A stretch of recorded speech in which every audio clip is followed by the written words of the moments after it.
Hello friend, this is Anush Tiwari, MIT IC Academy online classes for UPSC, BPSC, JPSC, judiciary and other competitive exams. Friend, जैसा कि मैं बता दूं कि आज 7 सितंबर 2022 है, जबकि दूसरी साइड यदि बातचीत की जाए तो आज से 14 डेज़ रेस्ट बचे हुए हैं, जिसमें कि 67 बीपीएससी प्रीलिम्स के एग्ज़ाम्स होने वाली है। दूसरी साइड यदि अगर बातचीत की जाए तो क्या ये 14 अभी तक किसी तरह की ऑफिशियल वेबसाइट पे किसी तरह की नोटिस नहीं दी गई है। 14 डेज़ क्या ये नियमावली के विरुद्ध है, या फिर यदि बातचीत की जाए तो या फिर ऐसा कहा जा सकता है कि बीपीएससी के चेयरमैन एमबीटी हैं और उनके द्वारा जो जिस तरह से जब से वो चेयरमैन बने हैं तब से जिस तरह से अलग अलग बीपीएससी को एक्सपेरिमेंट का जो उन्होंने एक बीपीएससी में जो एक्सपेरिमेंट करना शुरू किया है वो कंटिन्यूस उनका एक्सपेरिमेंट कंटिन्यूटी लिए हुए है। इससे परेशान है काफ़ी छात्र। कल छात्रों ने एक दो छात्रों की यदि बातचीत कहा जाए तो उन्होंने कहा है कि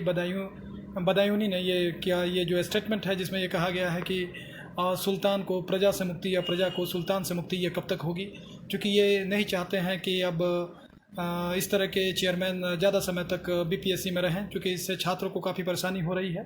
फ्रेंड, दूसरी साइड यदि नियमावली की बातचीत की जाए तो जो परंपराएं होती हैं उसे भी नियमावली का पार्ट माना जाता है। ये लीगली बाइंडेड होती है, जिस पे कि आप चाहें तो इस पर जो कि है कि रिट पिटिशन भी पटना हाई कोर्ट में कर सकते हैं, क्योंकि इसके पूर्व की सारी जो परंपराएं हैं उन सारी चीज़ों की, जिसमें कि 14 डेज़ एटलीस्ट पहले ये एक अधिसूचना या सूचना देनी होती थी, जो कि आयोग लगातार इस तरह की चीज़ें करता रहा है। जबकि दूसरी साइड यदि बातचीत की जाए तो यूपीएससी जो है अपने कैलेंडर के माध्यम से बच्चों को 1 साल पहले या 7 to 8 मंथ्स पहले ही बीपीएससी प्रीलिम्स या मेंस के डेट को का स्पष्टीकरण करता है, जबकि दूसरे डेट अनाउंस करता है। जबकि दूसरी साइड यदि बातचीत की जाए तो जिस तरह से चेयरमैन ने विद्यार्थियों को परेशान किया है और लगातार परेशान करते चल रहे हैं, जिसमें कि उनकी इगोइस्टिक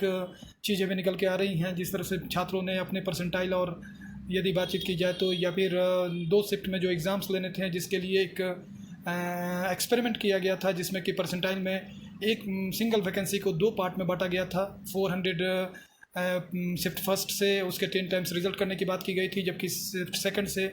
400 स्टूडेंट्स के 10 टाइम्स रिजल्ट करने की बात कही गई थी, जो कि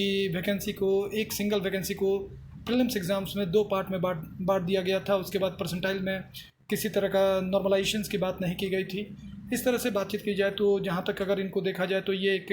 एमबीटी की तरह ही अपनी पूरी तरह से डिसीजन के थ्रू ये समझ में आ रहे हैं। दूसरी साइड यदि नोटिस की भी बातचीत की जाए तो इनको नोटिस बहुत पहले ही दे देना चाहिए था, जिससे स्टूडेंट्स में इस तरह की बेचैनी नहीं होती है, ना ही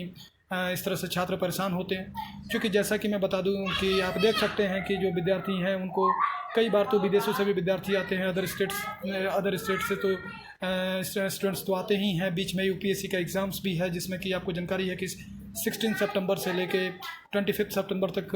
यूपीएससी का एग्ज़ाम्स, यूपीएससी मेंस का एग्ज़ाम्स है। ऐसे कंडीशंस में यदि बातचीत की जाए तो एग्ज़ाम को बीच में कंडक्ट करना एक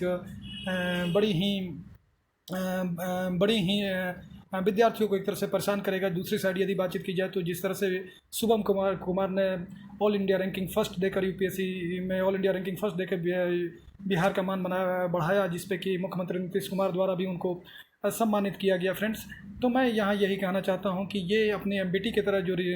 डिसीजन ले रहे हैं इनको लेने की ज़रूरत नहीं है, क्योंकि बाहर से जो छात्र आएंगे उनको टिकट्स लेने होंगे, उनके ट्रैवलिंग करनी होगी, उनकी एकोमोडेशंस की प्रॉब्लम्स होगी। ये सारे प्रॉब्लम्स, ये भगदड़ मचने वाली बात हो जाएगी। मेरा कहना है कि चेयरमैन को आज मैक्सिमम हो गया, उनको दे देना चाहिए। अन्यथा छात्र संगठन से भी मेरा कहना है कि इमीडिएट इनके अगेंस्ट में जो पिछले बार आंदोलन किए थे उस आंदोलन को जारी किया जाए, क्योंकि ये सिंपल तौर पे यदि देखा जाए तो ये व्यक्तिगत तौर से ये अगर बातचीत की जाए तो इनके द्वारा लिए गए डिसीजन सारे एमबीटी की तरह ही लग रहे हैं, जिससे कि छात्र परेशान हैं और मुझे जहाँ तक समझ में आता है कि वो स्वयं भी परेशान है। Thank you friends.